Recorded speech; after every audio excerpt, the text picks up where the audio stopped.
welcome back to our Tuesday masterclass with Chef Dumi and Chef Aphelele. Now, Aphelele, I'm looking forward to this next one. The next one, remember, we're focusing on beef today. So right now we're doing tripe. It's considered a delicacy in other places and my all-time favorite. I'm excited to get into it because there is no one duo that stays winning no matter what when you pair it. What am I talking about? Beef and veg. And right now we want to focus on what we call the real McCoy, tripe. Now today we'll be cooking it with a deliciously tangy tomato sauce. Now, Dumi, this is very different from how I grew up enjoying it, that's for sure. I know exactly what you mean, Palesa. And before I even get into the flavors, I want to first put our tripe in there because you know tripe takes forever to cook. I remember in our home, we'd even cook it the whole day and just let it cook while we do everything else. Look at how excited it is to get into the pot even. But yes, Palesa, we're pairing it with a tangy tomato sauce. And I know most people are on some, I mean, I'd have it with just salt and pepper, ulusu is just plain and simple like that. I get it, but there's so many ways that you can enjoy tripe without it just being plain. So that's why I want to show people, Uguti, you can do so much with your tripe. You don't have to leave it basic all the time. So let's get that cooking, and then we'll leave it because you want it to be nice and tender. So we want our tripe to cook for at least, Mina, I like to say, and I know it's a lot, I like to say at least 3 hours. At least 3 hours, because then you're guaranteed that by the time you touch it, it jiggles. Then you know that it's cooked. But into our tangy sauce, we're going to need some tomato puree, some onions, we've got some red chili flakes, some salt, and we've also got some white wine vinegar and our oil, which is going to basically start the dish for us. But you and Chef are on a different station. So Chef is going to be making the mirepoix, which is our carrots and celery, with some onion that I've already started with. And Pali, you're going to be grating some Parmesan for us because that's going to go on top, because instead of serving it with rice or ritombolo, we're serving it with pasta. Okay. So, Chef, what is quite interesting about this recipe? I'm already kind of picking up the ideas that you're putting down in this recipe. Uguti, normally, if you do have like a tomato bolognese sauce, that's what you'd use. You'd use like a mincemeat, or you'd use kind of like a ground beef. But now, because we are still focusing on beef, instead though we're using the tripe, which is the insides, ulusu essentially, but we're doing that same idea, the whole pasta idea, the pasta theme. Yes, we are. I mean, like, you're gonna get, talking about, like, you're doing the bolognese and stuff. So this, I think the flavor will be different. Okay. Yeah, so you're gonna get that tripe flavor. Tripe flavor is, you can identify it from a mile away. A mile away. It's just working on different flavors on this. I mean, like, I'll take this, you're just putting it also on the South African twist, because most of us, we don't eat tripe like that. You just boil tripe and then you add your potatoes if you're lucky enough, but all in all, it's just tripe on its own. Now, Chef, Udumi referred to what you're preparing here as a mirepoix. Is that correct? Yes, correct. Can you just talk me through the idea of that and why these 3 ingredients come together so beautifully for this recipe? Mirepoix is basically, this is where we get the flavors from. It's your celery, your onions, carrots, and garlic. But yeah, this is the flavor profile. I take it as that. I'm like, there's no meal that you would cook, I think, without any onions. The onions also bring the sweetness in it. So yeah, carrots bring the sweetness also in there. And the trick of doing this, personally, I like to cook the mirepoix first, just to lock in the flavor and release the aromas from it.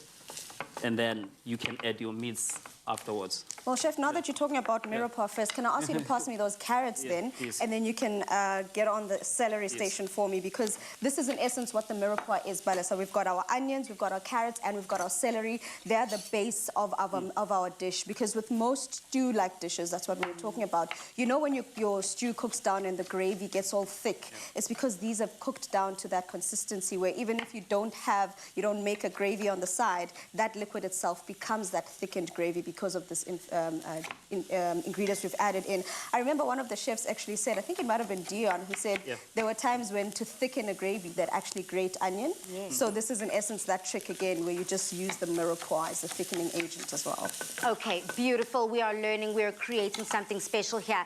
It seems like the veggie station is done and dusted. Going back to the tripe. Chef, you already mentioned that in certain countries, tripe is considered a delicacy.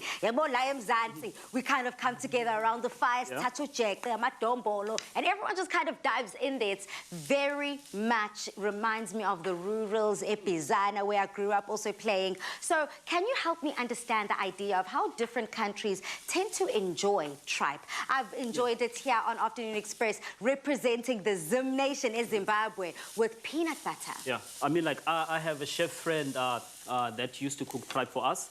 He adds fish to it, which was the first time for me. He's Congolese. That's how they have it. They add fish to the sauce, and they actually have a tomato paste on it, like the one we're doing today. Love that. So that's also very reminiscent of what we're doing today, but adding the fish. Yeah. I wouldn't have thought of that. I also didn't think that it would work, but it actually does work. All right, we're learning. Dumi, how else have you seen tripe being enjoyed and the other countries that kind of see tripe and say, yeah, you know, we kind of do that too? I know of countries that actually enjoy it in the white wine. They add stuff like that to it. And before, I used to think that South Africa was the only place that found tripe as a delicacy, as a dish of sorts, you know. But I've noticed that around the country, yes, we might call it different things. Around the world, sorry, different people do enjoy tripe. You know, it's no longer just a delicacy. It's just about us taking that whole cow, that whole cattle, and making sure we don't waste any part of it. So in essence, let's just say you've cooked down your tripe for about 3 whole hours. You then go and add your meat into the rest of the station here. And how we're going to cook this down is in that tangy tomato sauce we mentioned, and we've just got some tomato puree that we've added into this. And you still want to let it cook down a bit because you want to get that acidity out of the tomato puree. So all I'm going to do, Palesa, is stir these in. I've added my seasonings, I've added my salt and my pepper in here. So all I'm going to do on a medium heat, no longer on high, because in essence our tripe is already cooked. I'm just going to cover this up and let this baby cook for about another 30 minutes just to make sure it reduces and all those juices from the tripe, you know, in essence, cook down. Beautiful. And do me another thing, or Chef, maybe you can also help me kind of understand this. Today, we're using, I like to call it the towel, the blanket type texture of the tripe, but so many people enjoy different types of insides. Yeah. So can you just help me understand when we say it's an inside, what exactly of the inside, which intestine, which organs are we using? And for this recipe, are we able to kind of play? Are we able to be versatile and not only add if it's the stomach lining, for example? You can add stomach lining for flavor, but as we said, today we're using the towel, but you get different types of tripe. The other one that looks like honeycomb, and then you get the Kelly ones, and then you get the ones that looks like it's got folds over it. Yes. And all of that stuff also takes different times to cook, because some of it is a little bit thicker, which will take a lot of time to cook, because the ones we're using today. Okay, so it's very important for this recipe you use a uniform type of tripe. It's nice to chop and change and play, but if you want to make sure that your cooking time is equal and even, make sure that you do that. Dumi, voila. Voila, Palesa. This has been cooked down, reduced, and is delicious and tasty, Pale. Excited. Now, did you miss that recipe? Well, no reason to feel gutted. We have you covered. Just head over to afternoonexpress.co.za to get the full recipe and ingredients list. I hope you're enjoying my dad jokes today. I am, Palace. I just hope the rest of South Africa is too. It's time for desserts, but that doesn't mean the job is done for our veggies. When we come back, we're making yummy pumpkin cookie squares.